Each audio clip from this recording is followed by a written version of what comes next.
I loved space when I was 10, 11, 12 years old. But I didn't know much about space, and there weren't many people to give me the answers. We had to imagine it for ourselves.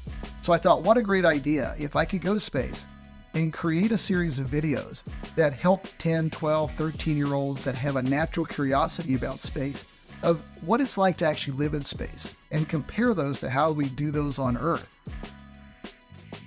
Hi, I'm John Shoffner. I'm an astronaut and a race car driver, and I've made a series of STEM videos while traveling at 17,500 miles an hour.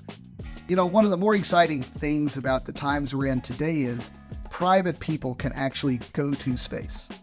In my particular mission, I joined up with Axiom Space, who was able to create a mission called AX2 or Axiom 2, and we went to the International Space Station with the help of NASA for 10 days of experiments and learning. So we were able to do many great things and have lots of fun on the ISS. Science, research, including making space habitat videos. The series is called Habitat Space. They're free to all teachers and schools to download and to use. And they're really there as 1, 2, 3-minute little episodes that treat a certain aspect of what it's like to live on board the ISS and do work.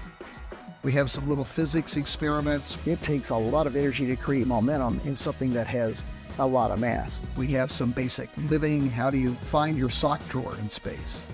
Or how do you go to the bathroom in space? A handy little funnel helps. Things that we get a lot of questions about normally when I go talk to classrooms. So these videos can be used as a single element in a classroom, and a teacher can build a teaching lesson around it, or use it purely for fun, just to get the children's attention and then teach them something about space. The children and students, they all have a curiosity.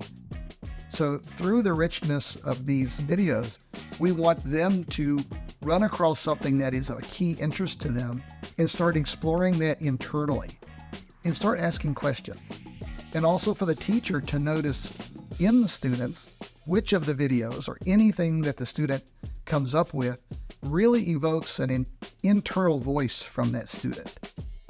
Something that we can then begin to explore and help that student grow along that learning path. Today, let's talk about something really fun: surface tension, ham radio, conservation momentum, and angular momentum. And that's what STEM does. Teaches some great skills of communication, of creative thinking, problem solving. And when a student is looking at something as novel as living in space, it's going to be natural that they have questions. And we want to bring those forward. Create that environment for a tool for the teacher just to uncover some of the natural curiosity that kids have. That would be really exciting to know that that's possible.